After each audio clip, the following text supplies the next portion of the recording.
World-class faculty, cutting-edge labs, and immersive learning. A vibrant campus life beyond the classroom. SGT University, nurturing future leaders. US president Donald Trump ने एक नया proposal पेश किया है जिसके तहत अमेरिका में 2025 से 2028 के बीच पैदा होने वाले बच्चों के लिए $1000 के इन्वेस्टमेंट अकाउंट्स बनाए जाएंगे। इन्हें ट्रंप अकाउंट्स या मागा अकाउंट्स कहा जा रहा है। चलिए जानते हैं इस नई स्कीम के बारे में डिटेल में। ट्रंप अकाउंट्स का मुख्य उद्देश्य आने वाली पीढ़ियों को लॉन्ग टर्म फाइनेंशियल सपोर्ट देना है। ये proposal one big beautiful bill का हिस्सा है जिसमें बड़े टैक्स कट पैकेज और गवर्नमेंट स्पेंडिंग भी शामिल है। इस बिल को हाउस ऑफ रिप्रेजेंटेटिव्स में तो ग्रीन सिग्नल मिल गया है, लेकिन सेनेट में अभी तक इसे रेजिस्टेंस का सामना करना पड़ रहा है। तो इसके लिए एलिजिबल कौन होगा? अमेरिका में 1 जनवरी 2025 से 31 दिसंबर 2028 के बीच पैदा होने वाला हर बच्चा स्कीम के तहत $1000 की वन टाइम कंट्रीब्यूशन गवर्नमेंट से प्राप्त करेगा। इसके अलावा पेरेंट्स या फैमिलीज हर साल इस अकाउंट में $5000 तक कंट्रीब्यूट कर सकती हैं। अकाउंट खोलने के लिए बच्चे के गार्डियन या पेरेंट के पास सोशल सिक्योरिटी नंबर होना चाहिए और वो यूएस में काम करने के लिए ऑथराइज्ड होना चाहिए।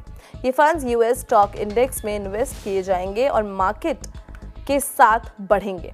इन फंड्स का उपयोग बच्चे बाद में अपनी एजुकेशन, वोकेशनल स्टडीज या घर खरीदने के लिए कर सकते हैं।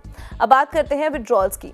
अकाउंट होल्डर्स को 18 साल की उम्र में पार्शियल विड्रॉज की इजाज़त होगी। 25 साल की उम्र में वो पूरी अमाउंट एक्सेस कर सकेंगे, लेकिन सिर्फ स्पेसिफिक पर्पसेस के लिए, जैसे कि हायर एजुकेशन या स्मॉल बिजनेसेस शुरू करने के लिए लोन।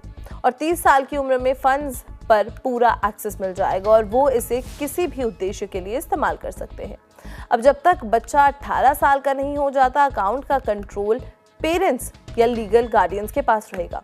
फाइनेंशियल एक्सपर्ट्स ने भी इस नए बिल पर कुछ चिंताएं व्यक्त की हैं। उनका कहना है कि ट्रंप अकाउंट्स में कंट्रीब्यूशंस पर कोई टैक्स डिडक्शंस नहीं मिलेंगे और अर्निंग्स पर ऑर्डिनरी इनकम की तरह ही टैक्स लगेगा।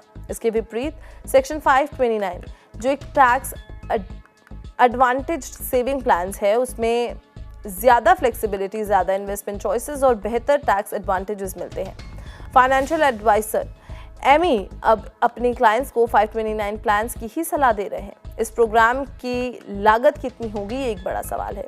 टाइम्स मैगजीन के मुताबिक हर साल करीब 3.6 मिलियन बच्चे यूएस में पैदा होते हैं। अगर हर बच्चे को $1000 मिलेंगे तो इस स्कीम का एनुअल खर्चा लगभग $3 बिलियन होने का अनुमान है।